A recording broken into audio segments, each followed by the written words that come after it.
Hello, everyone, and welcome to Inside Israel.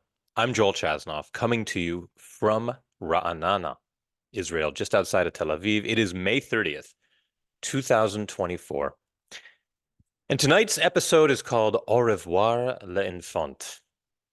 It's about my shiva call to the family of my neighbor, Eliyahu Haim Bensallem, who's 21 years old, was killed in Gaza just over a week ago.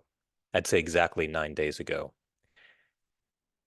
And I want to share the story of what it was like to visit this family for the Shiva call and also give you some context as to the larger Israel story behind it. So, first of all, as you may recognize from the title, Au revoir l'enfant, the Bensallems family is French. And I want to dig into that a little bit before I tell the story of the actual Shiva call and the death itself of Eliyahu Zichrono Livracha. I think the first thing you got to know is that the French are immigrating to Israel in very large waves. They really have been since the early 2000s, but it's picked up in the last 5 years in particular.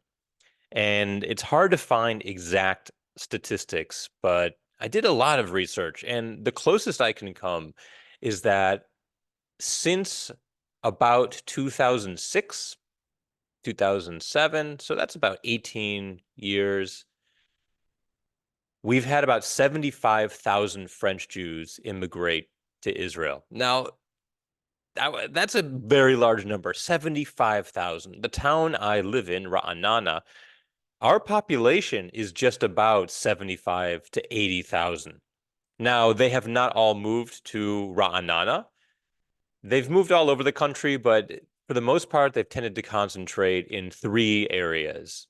Netanya, which is just north of Ra'anana, about 20 minutes north from here on the western coast of Israel. Jerusalem, which, as you all know, is the capital. And a very large number of them have immigrated to Ra'anana, where I live. And supposedly it's because there is a rabbi from Paris who moved to Ra'anana and he had a big following, almost Messiah-like. And so when he came to Ra'anana, all of his followers came as well. And I think what's really important to understand about the French immigration to Israel is that it is not in Aliyah by choice. It is not for Zionist reasons. It is not because some connection to the land of Israel or a lifelong dream to live here. Now, that is not to say that they are not connected to Israel and don't feel important or Zionist or any of that. But I want to emphasize that it's an aliyah of necessity. The French are moving here for the most part because they literally do not feel safe being Jewish in France. And you don't need me to tell you this. I mean, you can look at the news and see what's happening in France, and literally how unsafe it is physically to be a French Jew right now, not just in Paris, but anywhere in the country and more in the European continent in general. So the French are moving here because they need to, they have to, not because they necessarily want to. And that changes things when you move here for necessity, out of necessity because of your own safety, because you're fleeing what you feel is an unsafe situation. You're going to have a different relationship with the country when you do move here and with other Israelis. I guess to be as blunt as possible, I will say that many people are annoyed by the French. You know, they're not quiet people. They make their presence known. Um, they tend to be very cliquey and hang out amongst themselves and not put a lot of effort into acclimating into Israeli society as a whole. Now, this is very different from immigrants from North America and Brits. I'm thinking of, Americans like myself, Canadians from the UK, and I realize I'm generalizing here, but there are characteristics of populations in general and when they move to Israel specifically. And when immigrants come from the US, Canada, what I have noticed is that they really do try to fit in as much as they can, whether it's taking ulpan to improve their Hebrew, trying to hang out with Israelis to make Israeli friends, doing their best to try to become Israeli, and always feeling a little bit, maybe ashamed is too strong a word, but feeling like an outsider and wishing that we could be more Israeli. And it's really not like that with the French. The French, for the most part, have seemed to move here and be content to stay as French as they can, whether it's speaking French amongst themselves, starting their own French speaking synagogues, their style of dress. One really noticeable characteristic of the French here in Ra'anana is that their kids are they're kind of running wild, especially their young teens. Like I'd say they're 11 to 17-year-olds. You can also, often see them on electric bikes cruising through town in very dangerous ways on the sidewalks, in distinctive kind of French costume, which I would say is black sweatpants, black sneakers, seat, maybe with or without a shirt, and a black velvet yarmulke. I mean, that is the distinctive French sort of fashion that distinguishes them. And one reason for this, I've talked to some people, is that in France, they were apparently so afraid of expressing their Judaism that they had to keep their kids home. They had to keep a very close eye on their families. And then when they came to Israel and could finally be free, they sort of let their kids just run wild and let them do whatever they want. And that often means sort of disregarding typical protocols for behavior and protocols for what's polite or considerate of others. And believe me, Israelis can be a rude and blunt people as well. But what I have found is that there's a difference, that Israelis can be rude, but at the root, there's still a sweetness to them and a generosity. Whereas, sorry to say this, the French tend to be rude, but there's no sweetness underneath. It's just rude, arrogant French uh, kind of typical French behavior. And so a lot of Israelis resent them, and certainly in Ra'anana, a lot of us feel like they're changing the characteristics of the town. Another aspect of the French is that a lot of them have come with a lot of money.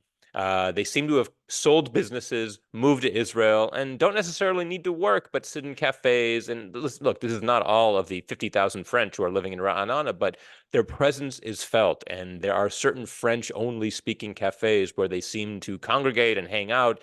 And we all wonder, why are they not working? And a lot of them, it's because they come with a lot of money, sometimes not even legally. There are supposedly a number of families living here in Ra'anana from France who are wanted in France for embezzlement and hiding tax evasion and other economic sort of financial crimes, and have come here and cannot be pursued and are living off of that. And again, these are broad strokes, but I'm telling you like what Israelis are saying in broad strokes. So that's sort of the background of how the French are viewed in Israel in general and in Ra'anana in particular. And that's sort of the backdrop that I wanted you to sort of understand. And one question a lot of us have had is that, well, what's going to happen when this first generation of people who've moved to France are forced to acclimate, specifically when their kids become of age where they're required to serve in the Israeli army? What will happen then? Are they still going to be able to stay within their French cliques, or are they going to be forced to become Israeli, perhaps through a rude awakening? And what we're seeing is that that is actually happening. Right now we're seeing French kids go into the army in the last 5, 6 years. These were the kids who were maybe 4, 5 years old when their families moved here from France, and now they're entering the IDF in these last 5 years. And I think it is forcing the French immigrants to confront the fact that, lo and behold, they're not living in France anymore, but they are part of Israeli society and have been forced to acclimate. And that brings us to the conflict in Gaza right now. Eliyahu Haim Bensallem, who I mentioned was 21 years old when he was killed in Gaza 9 days ago. He is probably the third or fourth French soldier to have been killed in Gaza from Ra'anana alone. We've had about I'd say 7 or 8 soldiers who've been killed in Gaza from Ra'anana, and about half of those are from French families.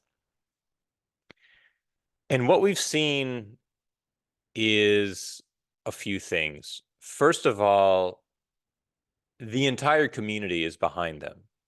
So when I went to the Shiva call, they were sitting Shiva in their apartment, but they said that for the final night of the Shiva, they were going to hold it at the French synagogue, which is about half a mile away from here. And so I walked over there thinking that it was going to be a Mincha Ma'ariv service with maybe, 50 to 100 people. I tried to do a count. There were at least 600 people at the Shiva, maybe as many as 800 or even 1,000. I mean, it was packed, to use the old cliche, like sardines. You couldn't move. It was in the outside sort of courtyard of the synagogue, not inside. Many, many of the attendees for this final Shiva service were French, but many were not. They were from all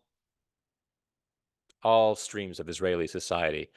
And you could tell by the type of kippah they were wearing. You could tell by the type of accent they had when they spoke Hebrew. And so you saw Israelis there who were from Sephardic backgrounds, Ashkenazi backgrounds, really every part of Israeli society. And it really it drove home the point to me that at the end of the day, a loss is a loss, and all of us feel it together. And any resentments we might have about which type of immigrant groups are behaving in which way, those were all pushed aside when it came to supporting this family and coming together as a community.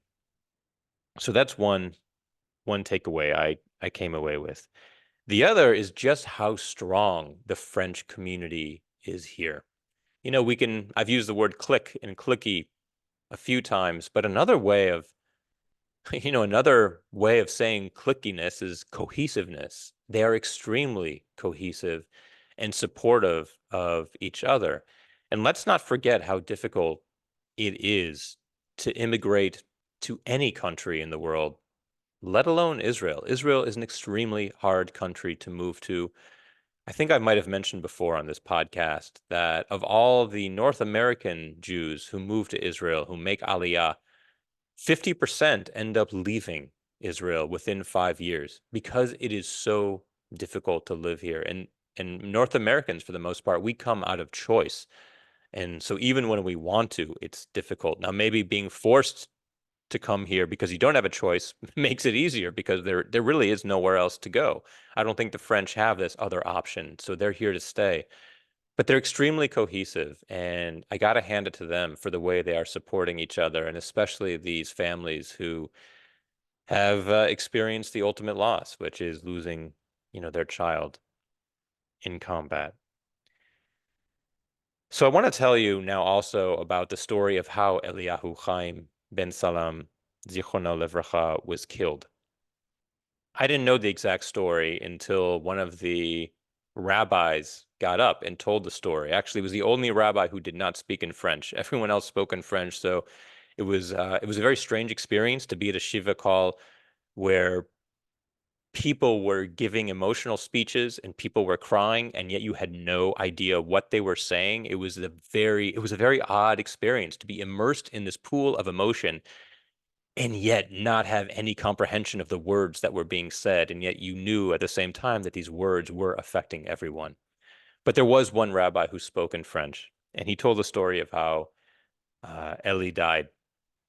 And apparently, Eli was in an infantry squad called Kfir, and his squad was in Gaza, outside of a building, preparing to go in to search for weapons and tunnel openings, when all of a sudden, his officer was shot in the head by sniper fire and simply fell to the ground right next to them.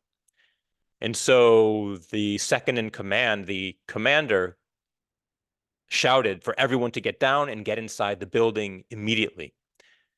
But Eli said, Aval yesh ptsuim, which means, but there's an injured. And this rabbi who spoke said that somewhere in Jewish literature, whether it's the Talmud, the Mishnah, just Jewish teachings in general, that a person's last words are indicative of who they are as a person. And that when Eli was shouting, but there's someone injured,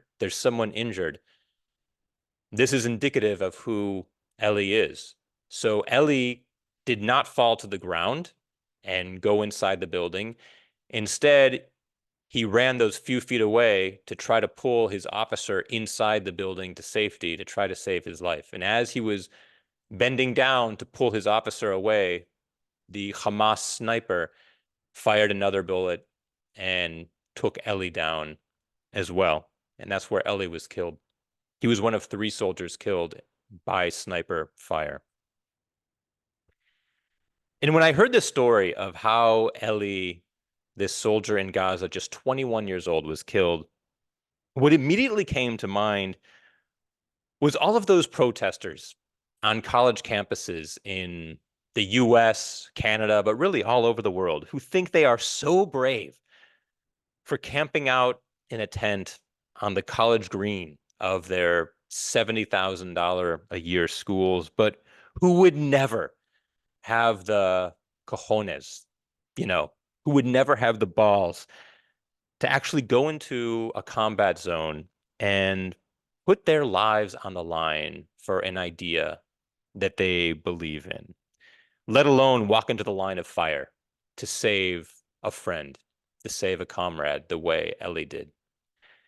I also thought about all those so-called thought leaders and intellectuals, and one of them came to mind, Ezra Klein of the New York Times. Now, I got to tell you, I used to love Ezra Klein's podcast. I used to listen to it, but to be honest with you, I have lost every ounce of respect for Ezra Klein and those like him. Specifically in Ezra's case, because of the way he gives voice, he gives airtime to people who are blatantly anti-Israel and anti-Semitic, simply because he cannot comprehend that there is such a thing as evil in the world, and because he assumes that if Israelis are attacked, it must be because they deserve it. It must be that somewhere along the line they have done something wrong to invite an attack upon us. And I got to tell you, I really do feel bad for Ezra Klein, who's sitting behind his little microphone in Park Slope with his 2 little boys, who he talks about often, growing up in America and in a world that is becoming ever more anti-Israel and anti-Semitic by the day, in large part because of supposed progressive and peace-loving people like himself. And if I could ask Ezra Klein one question, it would be, how would you feel if you knew that your 2 sons would one day have to join the military and put their lives on the line for the ideals that you believe in? And of course, he doesn't have to worry about that, because like so many of these thought leaders, they just sit behind their mic or behind their computer screen and pontificate and let others do the dirty work of standing up for the freedoms and the values that they take for granted. Well, the good news is the New York Times is becoming steadily more irrelevant by the day. And look, I used to subscribe to the New York Times. I think their journalism is excellent. And when it comes to political coverage in the US and the coverage of other important issues, I really do think they are second to none. They are the best source of information. That's where I turn. But I can no longer respect them. And I think a lot of people don't anymore. And I think they are becoming ever more irrelevant. I mean, the most popular part of the New York Times, the vaunted New York Times, at this point is a game called Wordle. That is what interests most people about the New York Times. And if you were to take that away, I think most people, many, would stop caring at all, the way I have stopped caring. So at the very end of this rabbi's speech, where he was talking about Eliyahu Haim Bensallem, Zichrono Livracha, he shouted out, it was very moving. This rabbi shouted out, Eli Atakan, Eli Atakan, which means Eli, you are here. You are here. And he pointed out that with these 600, 700, 800 people crowded, crammed into this outdoor courtyard of the synagogue, that although Eli, the person they all knew, was no longer with us, that the impact he made obviously lives on by the fact that so many people came out to memorialize him and pay their respects to him and pay respect to the hero that he was, standing up for life, what he believed in Gaza. So that's the story of my shiva call to the Bensallems family here in Ra'anana. Sadly, since that happened 9 days ago, more soldiers have been killed. We're now at 292. And I think it's not lost on any of us that we're very close to 300. So we are approaching, I mean, God forbid we reach that number. I would hope that 292 is the final count. It's hard to imagine it would be with the fighting in Rafah getting ever more intense. But that is where we stand right now. So as for news this week, this is one of those weeks where I truly didn't know where to begin because there's so much I could throw at you. I chose 3 news stories I think are relevant to Israelis, and you might be thinking, yeah, but there are bigger news stories I read about. Yeah, but those aren't the ones that are relevant to Israelis. So I'm going to give you the ones that that I think matter to us here in Israel. Number 1, there is a new poll out right now that says that for the first time since May of 2023, so that's exactly 1 year. So for the first time in the past year, Bibi Netanyahu is the favored candidate to be prime minister. Now, for the past year, in every poll, it was Gantz. And I've talked about that many times on this podcast, that Benny Gantz would be the next prime minister of Israel when elections finally do happen. And he's been leading in the polls for the past year. But just this past week, there was a poll showing that Netanyahu is now the preferred candidate. 36% saying they prefer Netanyahu, 30% to Gantz. Let's give some context to this, because that's kind of shocking given everything going on. So first of all, let's ask why that might be. The best reason that I've heard for why this might be that Gantz has gone down and Netanyahu has gone up, well, it's 2 reasons. Number 1 is that last week, maybe 10 days ago, Gantz gave an ultimatum saying that if by June 8th certain conditions were not met by the government, that he would pull out of the wartime emergency cabinet. These conditions include certain laws for the drafting of the ultra-Orthodox, the Haredim, certain policies in terms of what we are allowed to give up in our negotiating for the freedom of the hostages, some other things related to the conduct of the war in Gaza, and new elections.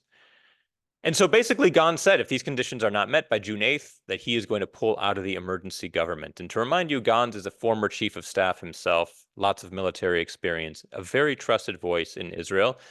But it's believed that by his saying this, by his giving an ultimatum and threatening to pull out of the government on June 8th, that he hurt his own cause, that he came across as selfish, as not playing for the team, as being looking out more for himself than for the good of the country. So it may have backfired. It looks like that move of making this threat could have backfired on Gantz, and that is why his popularity has gone down a bit. Another reason is that a lot of Israelis I'm hearing, and just in my anecdotal conversation, is that they're saying that we're glad Bibi is prime minister because he's the one who's brave enough, who has the beitzim, which literally means eggs, but actually, in colloquial means, once again, the cojones, the balls, that Bibi is the only one who has the balls to stand up to Joe Biden and others who are calling for an end to the war and who are calling for going about the Rafah mission only in certain ways, that any other prime minister would have folded, would have collapsed under these threats from an American president and vice president, but only Bibi knows how to stand up to other world leaders and do what's best for Israel despite what others are saying. So I think it's this combination that people here are starting to appreciate Bibi's steadfastness and stubbornness, and the fact that Gans threatened to leave makes him look sort of like a crybaby and spoiled, and those two things may have contributed to this rise for Bibi in the polls and fall of Gans in the polls. Now, another important thing you need to know. When you read deep into these polls, this finding, you'll find that this poll is based on a survey of 503 people. Now, I don't know about you, but 503 people, I feel, can hardly represent what a country of 10 million is feeling. And the most recent population survey is putting Israel's population at very close now to 10 million. 503 is an infinitesimal number, especially given how opinions change so quickly here. They change with the wind, they change day by day. So to base this on what 503 people said on a particular day, I'm not so sure how much stake we can actually give to this kind of a poll. Supposedly the poll had a margin of error of 4%, but even then, 4% on 503 people, I personally think is just too small to really know and feel the pulse of what Israelis are feeling. If anything, though, if there is one big takeaway that we can get from this poll, is that the rest of the world is very out of step with what Israelis are thinking. Israelis want the Rafah operation to succeed. Israelis want to bring the hostages home, but not at any cost. We do not want to leave Hamas in power. The rest of the world does not understand this. So I think this poll, if anything, is showing just how much distance, how much delta there is between the rest of the world and what Israelis are feeling right now. So that was one big piece of news. Another, and this might be the biggest piece of news here in Israel, is that we had a breach in the West Bank of 30 Hamas terrorists crossing into Israel over the West Bank barrier. There is this wall built between the West Bank and 67 border Israel, and 30 Hamas terrorists were able to breach it this week. Bullets were fired from these terrorists at a region of Israel called Bet Hefer, and houses on Kibbutz Yad Hana were hit by gunfire. And people are asking, where is our army?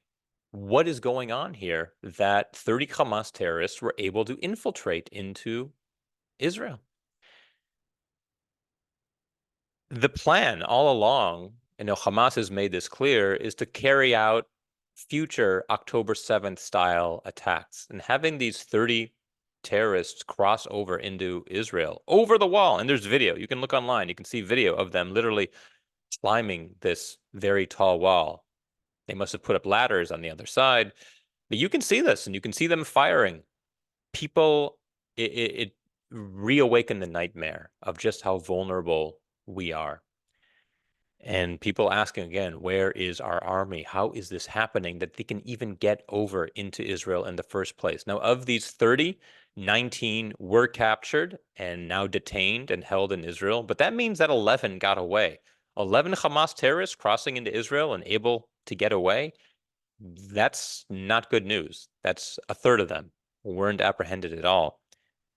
That's a big story here in Israel because it reawakens the whole nightmare of October 7th, and it's a reminder of what our enemies plan to do to us, want to keep on doing to us, not just in the West Bank, not just in Gaza, where Hamas to be in power, but in the north, on the Lebanon border as well, where Hezbollah has made it clear that this is also their intention. The last piece of news this week that people are talking about, I mean, there's several, but the last one I'm going to share is the video of Sasha Trufanov. Two videos were released this week of hostage Sasha Trufanov. And one of them has been found to be at least within the last 3 weeks. So we don't know when the first video was made. First video could have been made in November or December for all we know, or even in October. But the second video, which was released in the last 48 hours, he references events that happened in Israel, like the shutting down of Al Jazeera. I think that's the specific event he mentioned, to make it clear that this was filmed within the last 3 weeks to a month. And I think what this has done is just sort of remind people, not that we need reminding, but it's reminded people that the hostage situation really is growing desperate, and I would say hopeless. More and more Israelis at this point, I would say, believe that we are not going to get out the hostages alive. One reason Israelis feel that is that we've lost faith that many of them are even alive at all. The people I'm talking to are using numbers like in the 20s, 30s, 40s for that many living hostages remaining, if that many. And we've also had some officials come out with statements saying that they don't believe that there's much hope. We had one of the negotiators who was anonymous, but from the military wing of the negotiating team, saying that with this government in place, there is no hope for a hostage deal. And I would agree with that, but I also don't know how likely it is that if another government were in place, that we would have a hostage deal. Israel has offered just about every concession Hamas has asked for. Hamas has turned it down. And like I said, you can understand why. At this point, with world opinion on Israel the way it is, with the International Criminal Court issuing arrest warrants for our prime minister and minister of defense, with Israel being brought to trial yet again at The Hague, with America holding back weapons and munitions from Israel. I mean, what more does Hamas want at this point? They're getting everything they want. So for them to create a deal actually goes against their interests. You know, we did have this Israeli strike in the past week where I believe was, and someone asked a question about that. We'll get to that in a moment, where I think 40 plus civilians in Gaza were killed, and immediately the world turned on Israel, and all the headlines blamed Israel for that. But more and more, it's becoming clear that it might not have been Israel, that it might have been an explosion of Hamas munitions that were located in a displaced persons camp that exploded on its own, or was ignited by some sort of shrapnel from this Israeli airstrike that took out two Hamas commanders. And you could blame Israel for that, but you could also ask, why is Hamas holding munitions in a displaced persons camp? You know, that's the question the world should be asking. But it's making my point on that story is that, you know, if 40, 50 Gazans are killed in an airstrike or seem to have been killed by an Israeli airstrike, that plays right into Hamas's hands. I mean, that's what Hamas wants. That's the visual that they are looking for. And really, Hamas has no reason to make a deal at this point. So I think these videos, you know, they reawaken the idea that we still have hostages there. But aside from the hostage families and a few associated with them, I don't think there are many Israelis who truly believe that there is much hope. We certainly want it. And we're certainly befuddled by the fact that now, almost 8 months in, the hostages are still there. But I don't know that many of us see an endgame or a resolution coming on the hostage front. So those are the three news stories I wanted to share with you. Some questions. I'm going to share 3 questions from you guys, and I always love it when you send in your questions. So when you do have a question, email it to me, joel@joelchasnoff.com, Or you can go to joelchasnoff.com/podcast. All the information is there for how to get in touch, send your questions, or feedback on the podcast itself. So here are the questions I'm sharing this week. Question 1 comes from Lori. Love the podcast, Joel. Well, thank you, Lori. Lori writes, the other night, Israel conducted an airstrike on Rafah, leading to the deaths of 40 or more Gazan civilians, including women and children. Immediately condemned by the UN and other parties around the world, how are Israelis responding to this? Well, I just told you the story of this airstrike. It turns out this airstrike was several hundred meters away, maybe even a kilometer away from this displaced persons camp, using very targeted bombs supplied by the US. So there really is no way that this bomb would accidentally have hit the displaced persons camp. We have the footage and the maps to show that it did not. So how were 40 or 50 Gazans killed? Civilians? Apparently, like I said, there was Hamas munitions that were ignited either on their own or from some sort of shrapnel from this strike. But the BBC headline was Israel bombs displaced persons camp in Gaza. So that is how the world is portraying it. What's the Israeli response? That's what Lori asked. How are Israelis responding? This is going to sound so awful that I'm telling you this, but the real Israeli response, for the most part, is we're sorry to hear about the loss of civilian life, but frankly, my dear, we don't give a damn. And the reason we feel this is that we have hostages in Gaza. If Hamas would just release the hostages, this would be done. We have soldiers who are dying in Gaza, close to 300, our children. We're not crying over the loss of civilian life in Gaza when they continue to hold our hostages, when they continue to embed themselves, Hamas, amongst the civilian population, when we know for a fact that many of the hostages were held by civilian families and that civilians in Gaza beat and kicked Israeli children who were hostages when they were first taken on October 7th, and the women and men and elderly as well. So we don't have a lot of sympathy. We don't want to see a lot of loss of life, obviously, of civilians. But it's not something we're torn up over, Lori, because, well, as I just explained, our hostages are still there. Our brothers and sisters are still there. And our soldiers are still there and in danger. It's hard for us to feel so much sympathy for the enemy at this moment. So to answer your question, yeah, it's not our first choice that civilians would die, but it's also not so high on our mind. The hostages and the soldiers are. Mitchell writes, Joel, in last week's podcast, you squarely blamed Netanyahu for mismanagement of the war in Gaza. I read with grief that several more soldiers were killed in Gaza this week. That said, I don't see how you can blame Netanyahu himself. Deaths of both civilians and soldiers are part of war.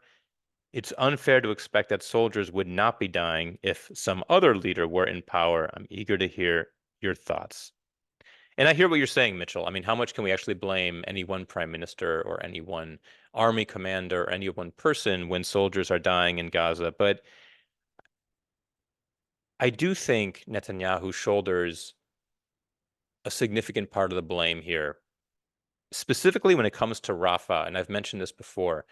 We have been broadcasting that we are going into Rafah for at least 2 months. The first warnings that we were going to go into Rafah were a week before Ramadan. Ramadan was in March. A week before Ramadan, the war cabinet, and that includes Benny Gantz, that includes Gallant, that includes Eisenkot, and Netanyahu, of course. The war cabinet was saying that if the hostages were not released by Ramadan, we were going to go into Rafah. That was in March. And then for 2 months, we did not do anything. We really took our foot off the gas and the war ended. Those 2 months gave Hamas 2 months to booby trap houses, to booby trap the tunnels. And that's how the soldiers are dying right now.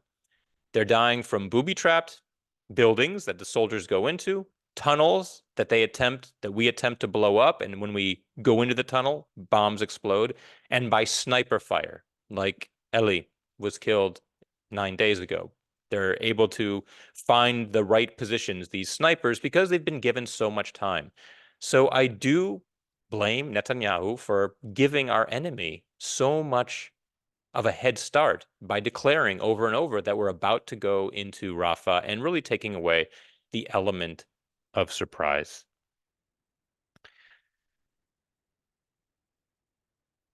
Julie from Houston writes, on Inside Israel, you talk a lot about what it would take for Israel to have new elections. My question is, what is election day like in Israel? Is it on a set date, the way it's always on the first Tuesday in November here in the US? Is it a regular day like here or a national holiday like in some countries?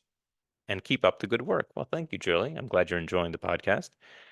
So first of all, U.S. elections are not on the first Tuesday in November. They're on the first Tuesday after the first Monday in November.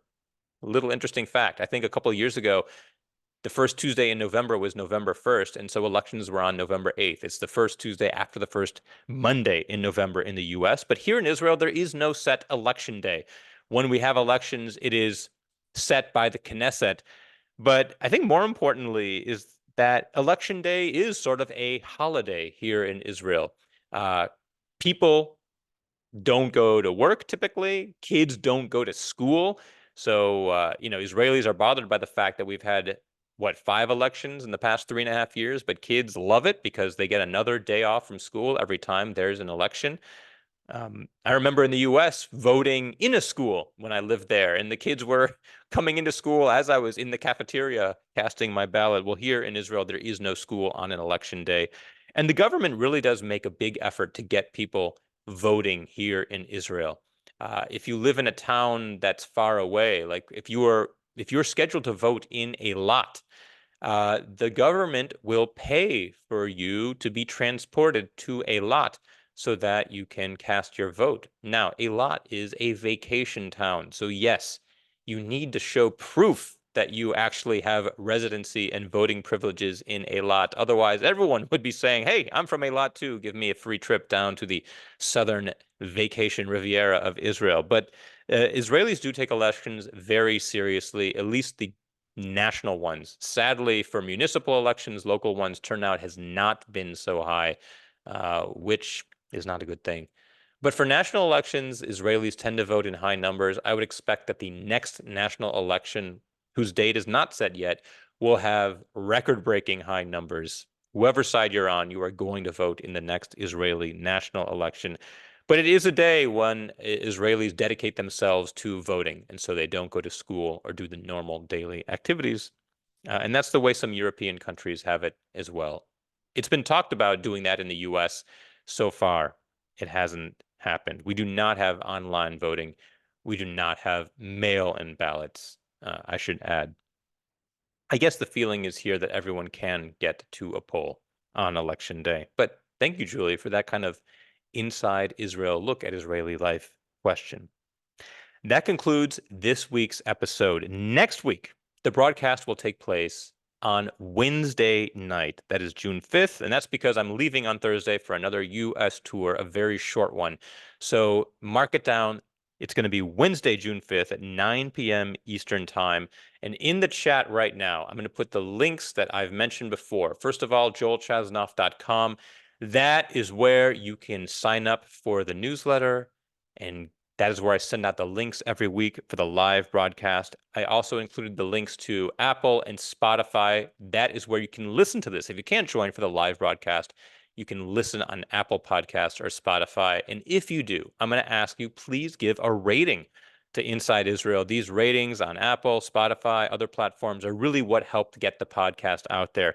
Likewise, if you know someone else who really would enjoy this kind of insight into Israel, go ahead and share it. Share the link, share the website with your friends and family. As always, I do like to hear your feedback. So if you have a question, you can email me at joel@joelchasnoff.com. You can also just send me your feedback there or suggestions for what else you'd like to see in the podcast. We are now just about 7, 8 months into this Inside Israel project, which began last October. And so I'm eager to hear from you, what you think about it, what you'd like to see differently, also what you like. That's good to know as well. And finally, I want to thank you for being part of the Inside Israel community. It makes a big difference to me, and it means a lot to me that you join every week. And I really do look forward to sharing this time with you. So thank you for being on board. Again, I'll see you next week, June 5th at 9 p.m. Eastern Time. I'll leave the chat open for a few more minutes so you can talk amongst yourselves, as I know you like to do. Thank you for joining, everyone. Signing off from Israel and about to go to bed, where it's now, what, 4:47 in the morning. Laila Tov.